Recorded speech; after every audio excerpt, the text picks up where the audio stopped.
Welcome to Brainstorm 9000. All right, this is Brainstorm 9000, the podcast where we talk about your brain.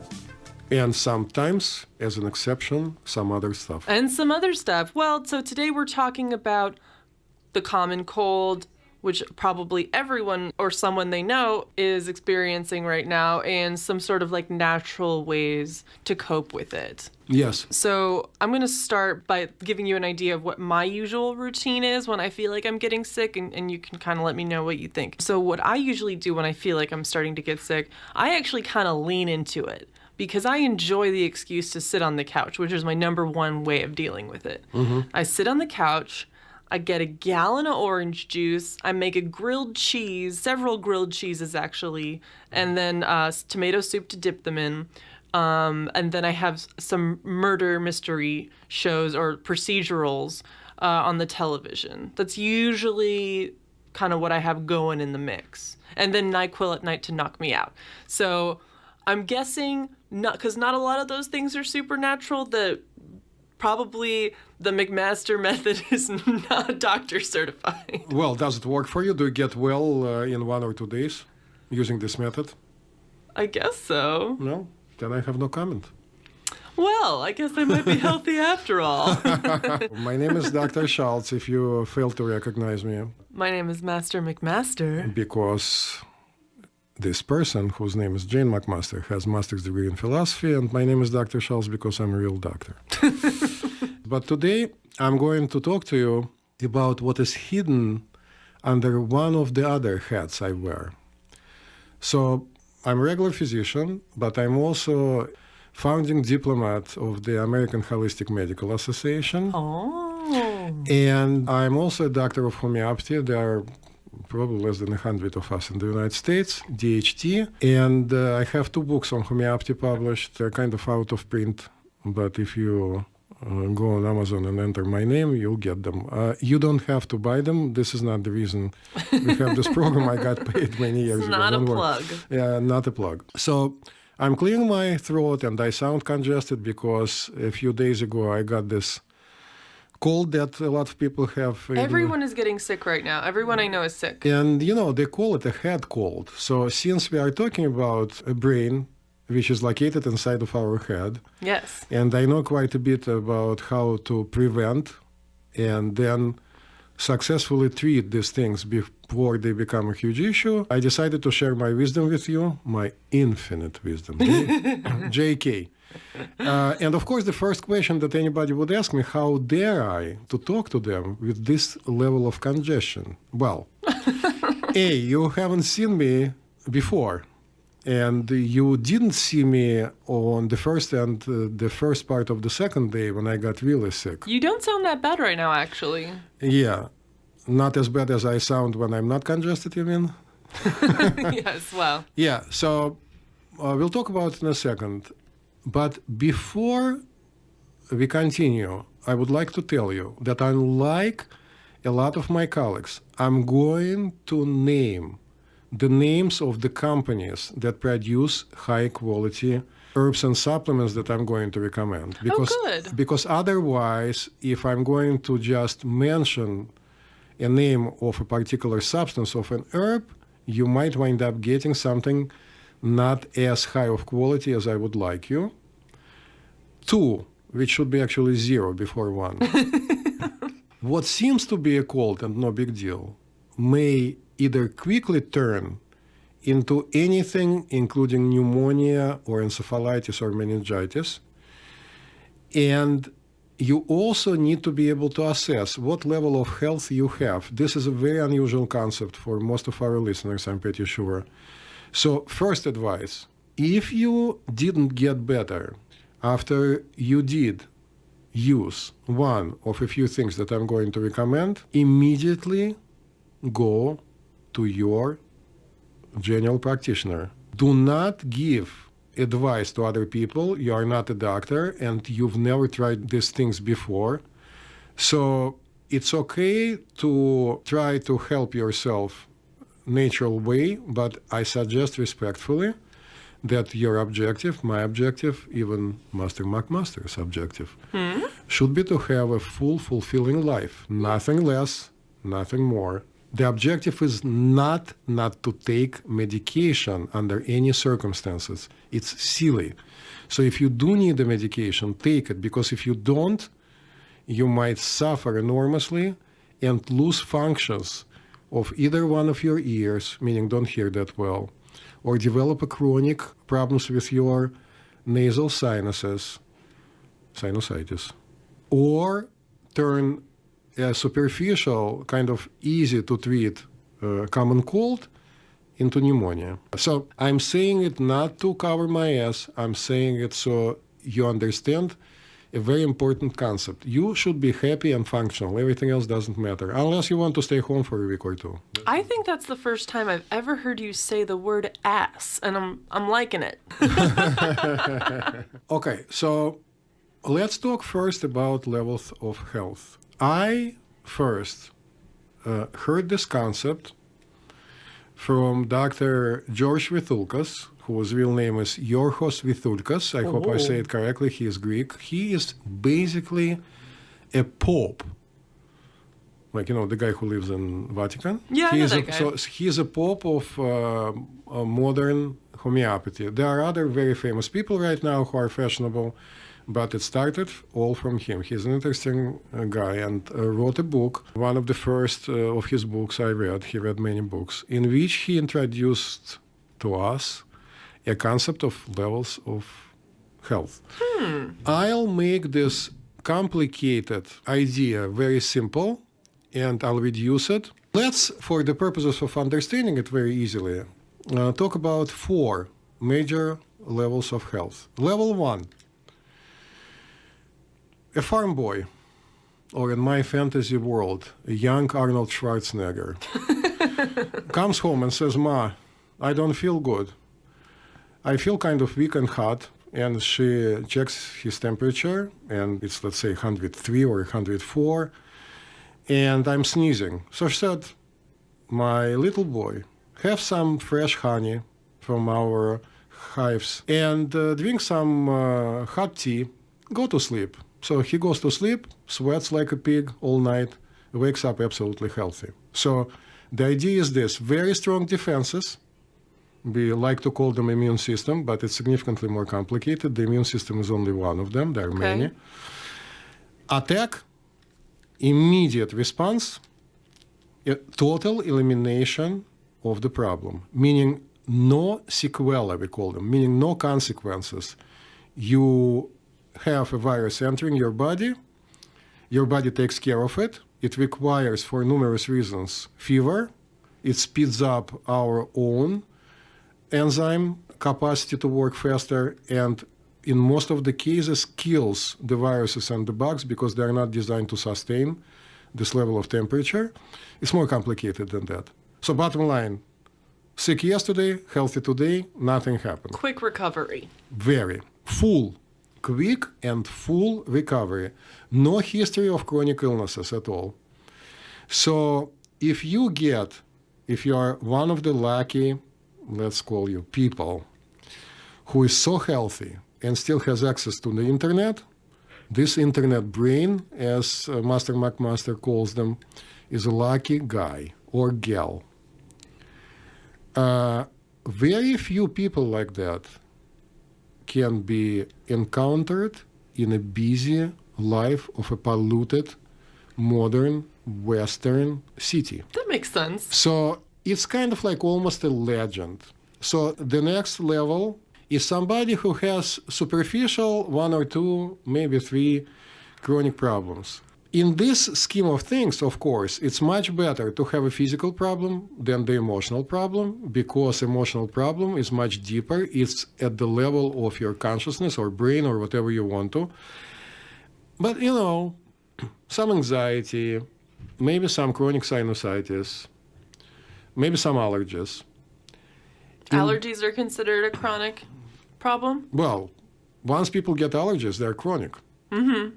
Yeah, I just never thought of them that way. All right. So, for example, if we travel to, let's choose Uzbekistan or Afghanistan, whatever you want to choose, a country where people still have their children play in dirt with street animals and play a lot outside, a child from a very young age exposes the immune system, the endocrine system, the central nervous system to, in quotes, big quotes, enemies, the viruses, other bugs, and the immune system quickly learns who is your friend Right. and who is your foe. The Not enemy. like Bubble Boy. Right.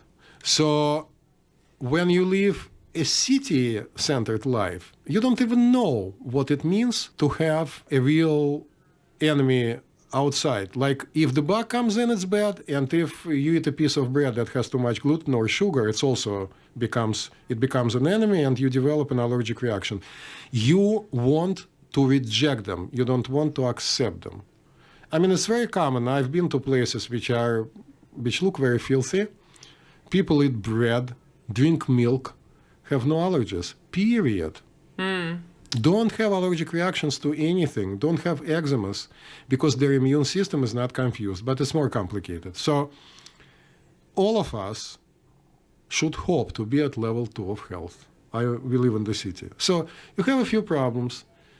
It means that your major integrative systems, meaning your immune system, your endocrine system, your central nervous system, and let's remember that the immune system is not only something that runs in your blood, it's also something that sits in much larger numbers in your gut, in your mouth, on your skin, inside of your skin. It's busy, first of all, taking care of already existing chronic issues. So some resources of our army and our Pentagon. Our right? immune system army. Yeah, and our Pentagon, the brain, right? And whatever else you want to call it, and the CIA, the endocrine system, whatever you want to call it, they have a lot of resources taking care of business. So when the virus comes in, the body needs to decide what is more important. Of course, the acute illness is more important. And people noticed in the past that when a person who has superficial, not maiming you, but some superficial problems, once an acute infection, for example, settles in, these problems take a back seat. Like you all of a sudden lose your symptoms. Acute infection would be like a common cold? Common cold, or somebody might get exposed to something more serious. There is actually a treatment that was developed somewhere in the United States when a person with a serious chronic digestive, almost deadly disease like Crohn's disease, they've noticed that if a person gets infested with worms or any other parasite, symptoms of this disease almost completely go away. And so they started practicing it as treatment when they would give you the worms under control and then kill them off after you use your symptoms. Have you ever seen a cat that has worms? Of course, and dogs. It's so gross. Totally. But what I'm trying to say that once something of this magnitude enters, everything else takes the back seat. But under the normal circumstances, for somebody like you and me, because admittedly none of us is level 1, we also have a tendency to go out, sometimes have some wine, sometimes have some liquor. Wait, the farm boy at level 1, he can't have any liquor if he wants to stay level 1 farm boy? Not as much as the city dwellers, you guys do. Well, yeah, because alcohol lowers your immune system, right? Well, it not lowers your immune system, it basically makes your body sick, and after that it needs to recover. So you're telling me that the time that this one time I thought I was getting sick, right. But I still wanted to have a couple drinks. Right. So I put emergency, those packets Okay. of emergency, Right. in my Pinot Grigio, Right. mixed it up, and it was kind of like a DIY mimosa.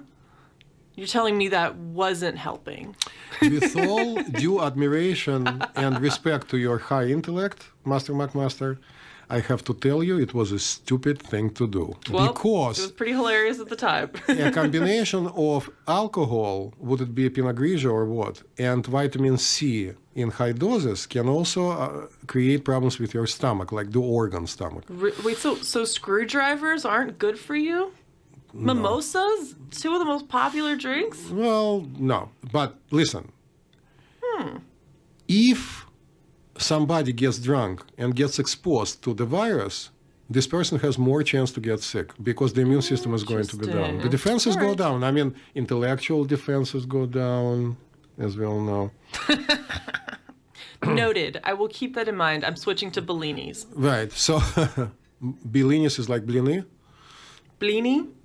Peach juice or nectar. Bellinis. All right. So anyway, so level 2 is the virus will come in and weakened already by the chronic illness defenses. Either will say to the allergy, you know what, take the back seat and will attack the virus or not, but the recovery period of time is going to take longer. We used to have a joke in Russia that common cold goes away with treatment in 2 weeks and without treatment in 14 days.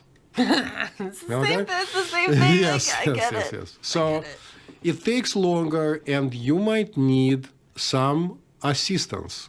So since most of our listeners, together with us, are at level 2 of health, my suggestion is to start taking measures right away. I'm about to tell you what I recommend to do. Level 3 means that a person has a chronic illness, serious illness. Like what? I'll start from head down. Significant depression, significant clinical anxiety that requires medication, hypertension, heart problems, chronic digestive issues, severe chronic allergies. Oh, so I'm actually at level 3 then. I don't know. So here, over, so to speak, right? Nobody knows exactly. 80% of the efforts of the integrative systems of our body is spent already on taking care of these chronic issues. The virus comes in, nobody notices. So the virus goes, hello, I'm here for a little bit of the fight. Endocrine system or no answer. So the immune system's busy. No answer. They're talking to someone else. No answer. Which means that they can get in and start creating a lot of damage without a natural response. So in these cases, serious, complex treatment efforts have to be undertaken. And actually, if somebody comes to my office and tells me, you know, Doc, I'm in pretty good health. So yeah, I have a few problems. I have schizophrenia, but I never get sick with a common cold. It's a very bad sign. Really? Why? Well, when somebody has chronic schizophrenia, infection is the last thing that their body is going to care about. So they frequently they don't experience very frequently symptoms of common colds and superficial allergies, but they can get immediately into a pretty severe pneumonia state, for example. So if you went out and if you live an active life and you get a cold or two a year, good sign. Okay.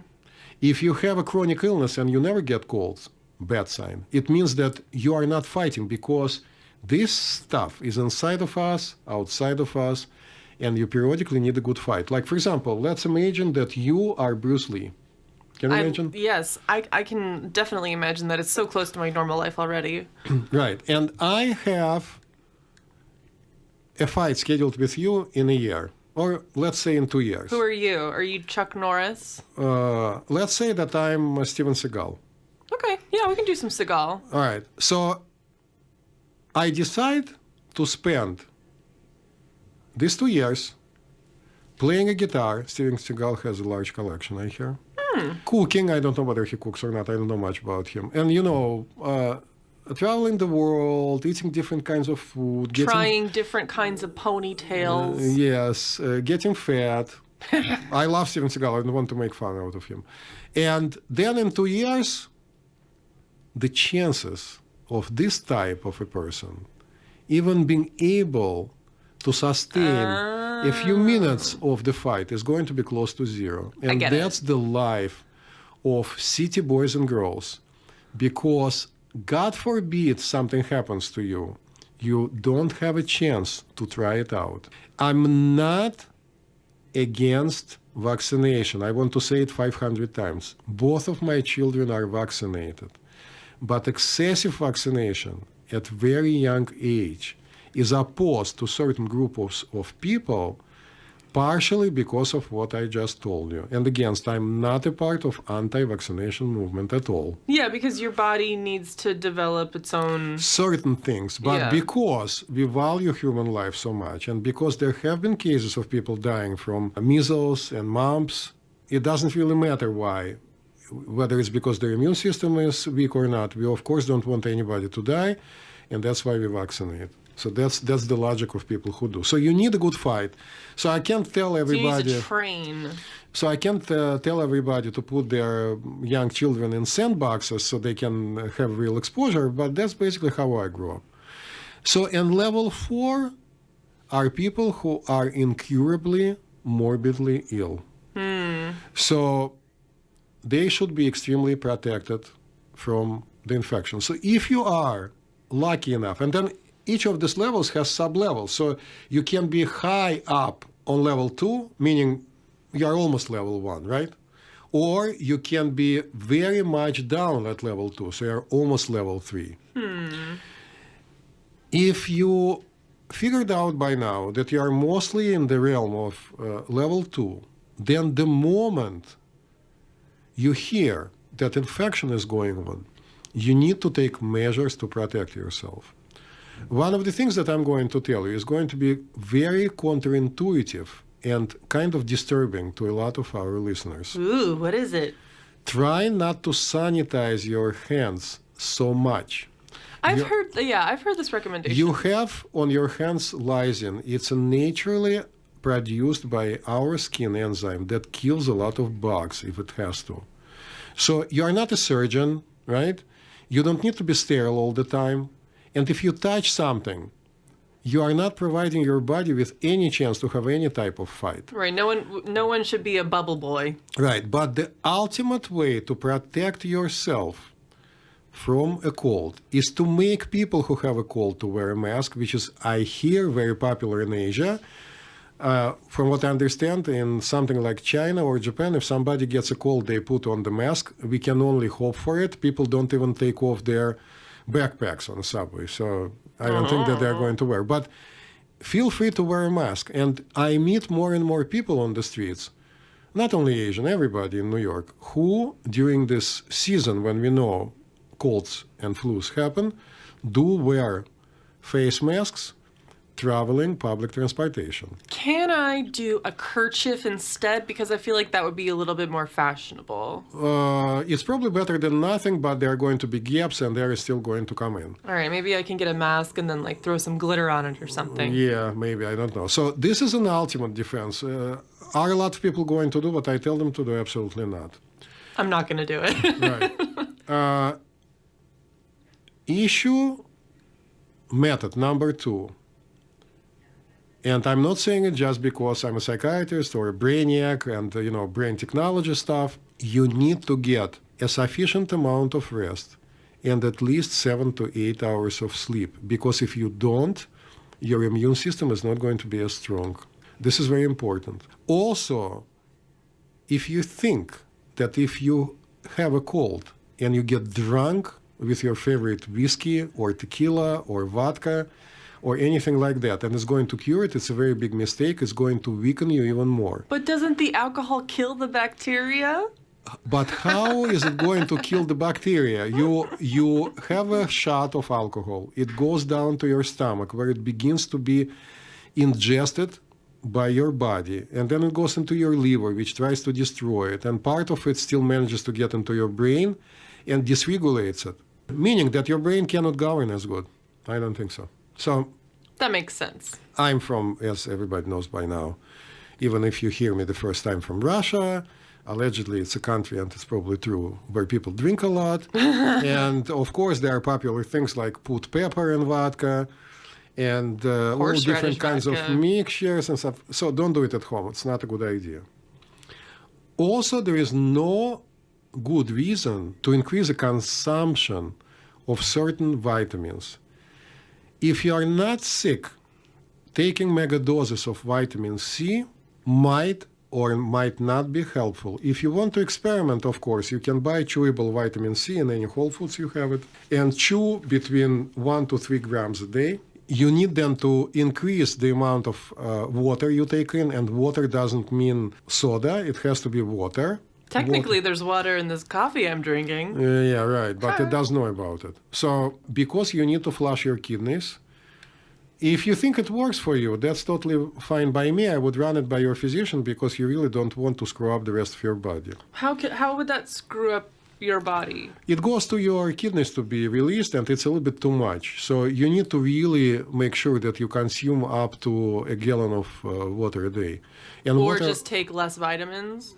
No, I mean, if you take less than, according to Linus Pauling, who was a double Nobel Prize winner, who introduced the idea of megadoses of vitamin C, which is probably something in the neighborhood of 3 grams a day. Grams, not milligrams a day. For him it worked, and there was the whole bunch of people who used to do it and still do it when they get a cold. But it's up to you. You need to try it out and see what's going to happen. What I recommend for people to do is to take a shower after you come back from work or from the street during this season. Try to cool down, try to eat healthy, and try to take certain supplements and herbs that can help you to maintain a stronger immune system. To help you avoid getting sick in the first place? Potentially. So one of the things that have been shown to be effective is echinacea.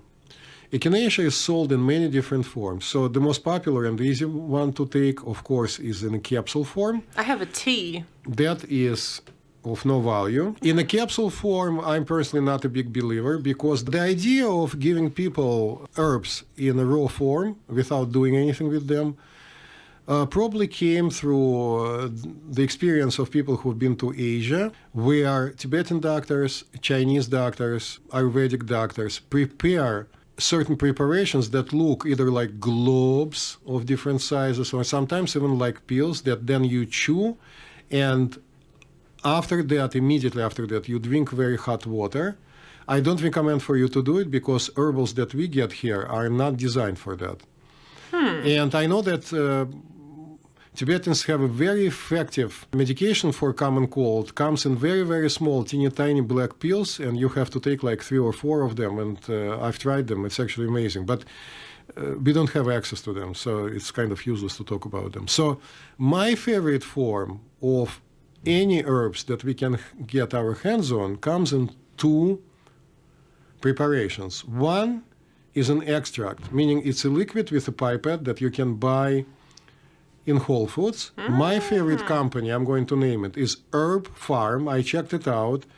It's organic and it's very high quality. I tried their preparation. I'm not getting paid for them, unfortunately, for this.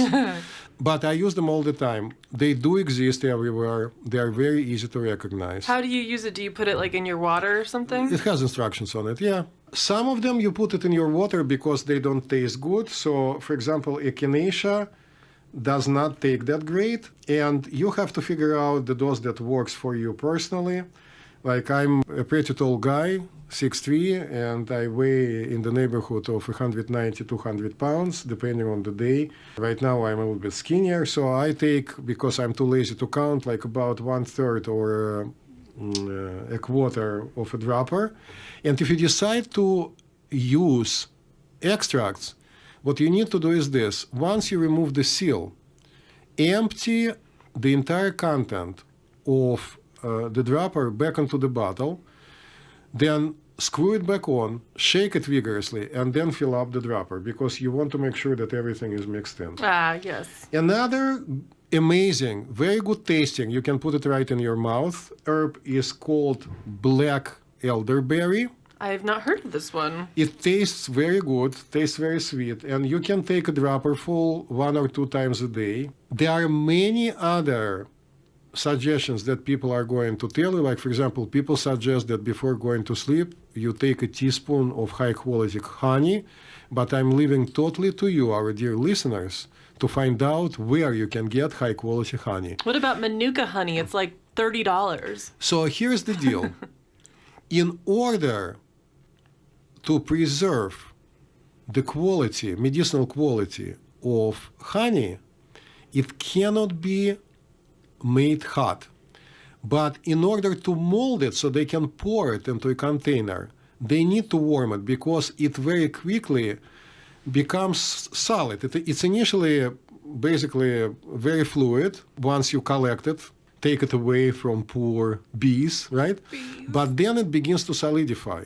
What if you get like honeycomb? You can get like chips of honeycomb. Honeycomb is good, but I don't know where they're made. So I'm leaving it to you to find high quality. But be aware that if honey is warmed above a certain temperature, it loses its medicinal quality. So, for example, honey that I have, I buy from a particular supplier that I know through the Russian community who's been on the market for many, many years. So before I found out this supplier, I used to buy honey that is called really raw.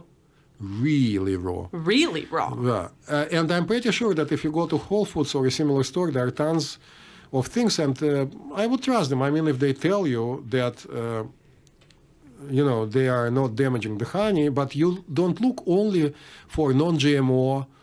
Honey cannot be GMO. Right? It's honey. Non-GMO. They didn't feed the bees with sugar and all this kind of stuff. You also want to make sure that it has not been processed by utilizing heat. They tell you that on the label. So you can use honey. Just don't overuse honey, please, because if you use too much honey, God forbid, you might develop pre-diabetes or diabetes. It's very, very sweet. And also remember that in ancient Asia, at least China and India, they used to say that raw honey is a nectar of life and hot honey is poison. So this is a saying, right? So if you put honey in your hot tea, the medicinal qualities apparently go out the window. It just makes it taste good. What about not hot honey is supposed to be so good for you?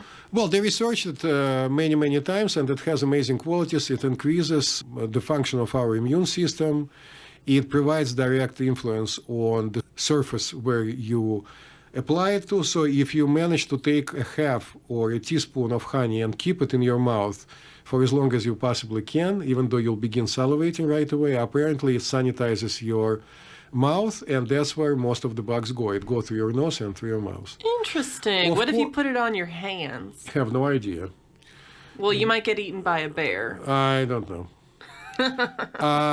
The best thing that I know and experienced in my life, of course, is a neti pot. Neti pot. But you need to learn how to use it. And now there are plastic bottles that you can buy in a regular store where you put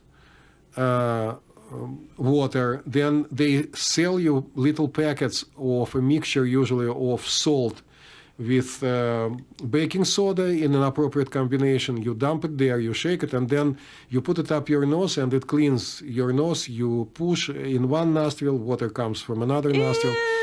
It's an amazing prophylactic thing. If you did it first thing in the morning and then last thing at night, or immediately after you come from the street, most likely either you won't have anything or it's going to go away, but you need to learn how to use it from somebody who knows.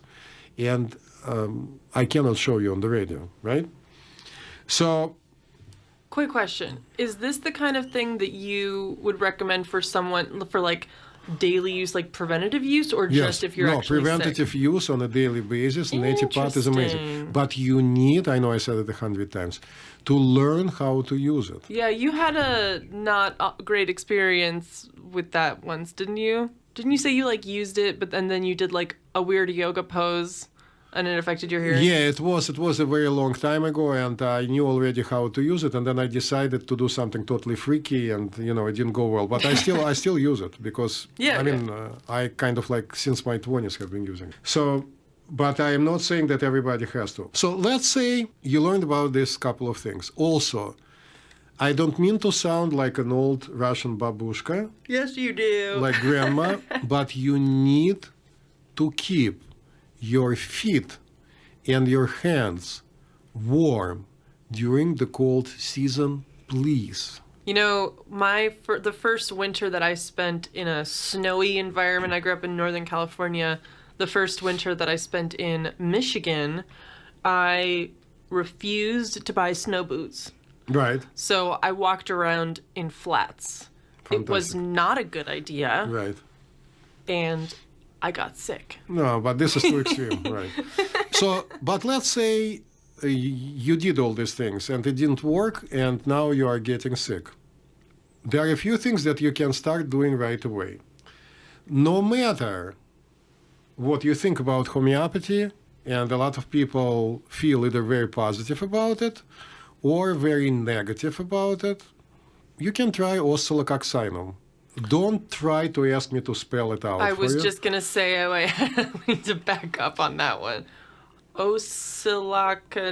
Oscillococcinum. Okay, I'm going to Google it so I can read it from the screen because Okay. I'm saying it correctly, but it's... Okay, it comes out as a third option during the search. It's one of the most, if not the most popular medication in the Western world for dealing with the very initial stage, and I would like to stress it 500 times, initial stages, meaning the first few hours of a common cold or flu. So I'm going to spell it for Does you. it have a street name or something? The street name is Oscilleux in France because that's where it was discovered. Okay. So O as in orange, S as in Sam, C as in cat, I as in Iguana. iguana, L as in Larry, L as in Larry, O as in orange, C as in cat, O as in orange, C as in cat, C as in cat, I as in iodine, N as in Nancy, U as in universe, M as in Mary, oscillococcinum. That is a mouthful. So oscillococcinum on display in every health store. Just remember, follow the instructions, and you start taking it. So you need to buy it now if you are not sick yet, because you need to start taking it at the very beginning. My mother used to swear by it, loved it. For me, it doesn't work. And, I'm a homeopath, so I'm supposed to believe. For me, it doesn't work, but for a lot of people, it does. Another thing that also Baron makes is a cough syrup that you can buy in any health food store. It's called Chestal, Chestal, also has instructions. Some people swear by it. I have it at home, and every time I forget, I take it and it makes me feel worse. Like, for example, Oh, God. yesterday, after I already felt worse, I had some remains of the cough, I decided to take it and felt immediately worse. So you have to experiment with this kind of stuff. But what I can guarantee you is this, that if you take echinacea, and you can take, if you developed a cold, echinacea with golden seal. Golden seal is another herb that affects in a very positive way our throat and our nose. If you do neti pot, right, and if you develop cough, you take black elderberry, in many cases it's good enough. I'm specifically also telling you that if you are not a big fan of multivitamins, during the cold season, you might want to start taking them. Buy a good brand. If you are in New York City, go to Wilner Chemists. They are on 41st and Park. They have consultants on the floor, and they'll be able to figure out together with you which one to buy. And when you are at it, you might as well buy oscillococcinum. I guess I said it 5,000 times. They have all I this still stuff. can't say it. The other form in which herbs are even more effective is steeping them as tea, but not from a tea bag. You buy an actual herbs, and then you steep it for 10 minutes. They are not easily available. Don't go crazy because you need to be functional. There are millions, if not billions, of different things on the market that claim high efficiency when it comes to treating colds and flus. Maybe they are effective, maybe they are not, is an individual call. The best thing to do is to meet somebody who is a pro in holistic medicine. In New York, large cities, tons of them, and run it by them. They are better than a book because unlike the book, they prescribed or suggested these types of things to people on the individual basis, day in and day out, and they have experience of how people, and people are different, respond.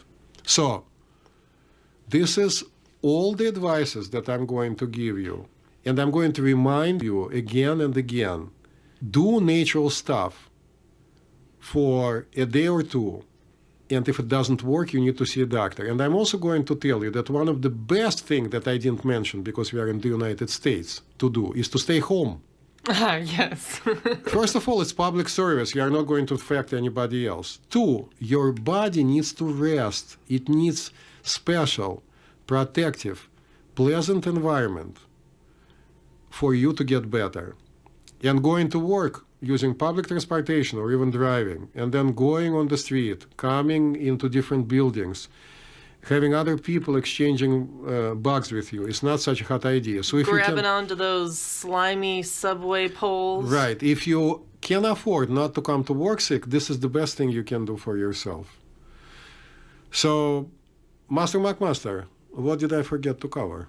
Short of giving particular advices on everything else. Well, so what are you supposed to do when you're already sick? Is it kind of like too late? Can you to speed up recovery? No. So if you are already sick, you can still, if you know how to do it, use an neti pot or an neti pot-like contraption. You can find them in any health food store. Does that help actually Yes. get rid of the cold or just fight the symptoms? No, yes, it does, because a lot of it is postnasal drip.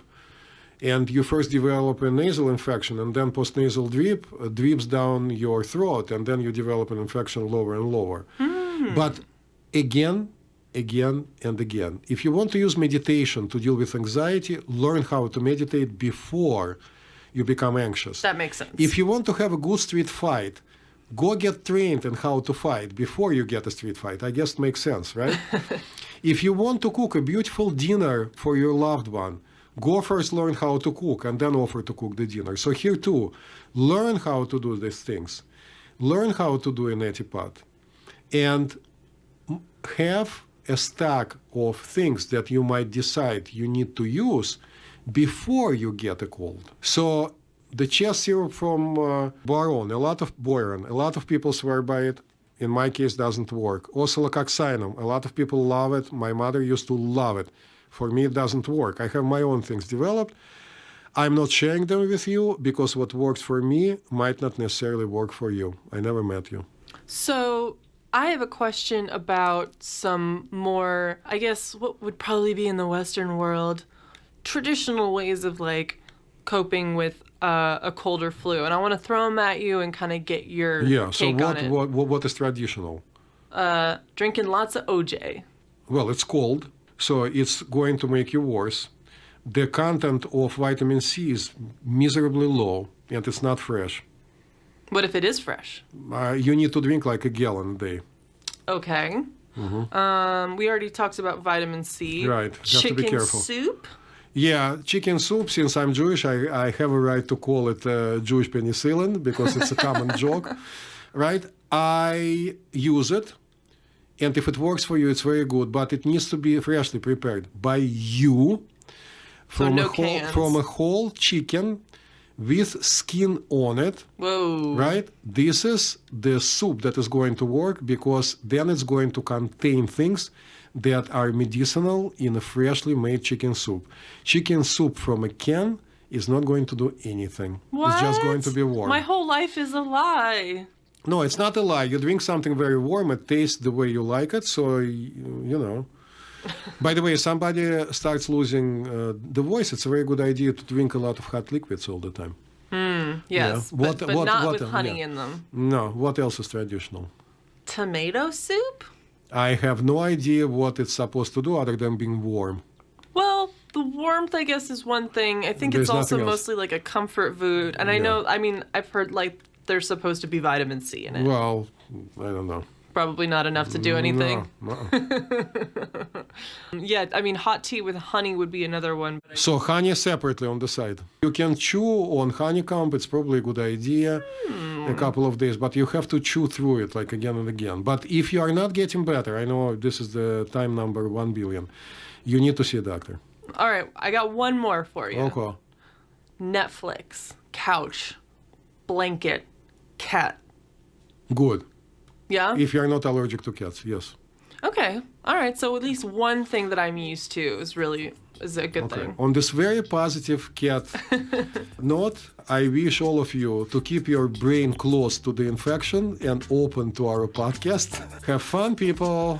Okay. And on that note, thanks for listening, everyone. Bye. And goodbye, Earthlings. Bye.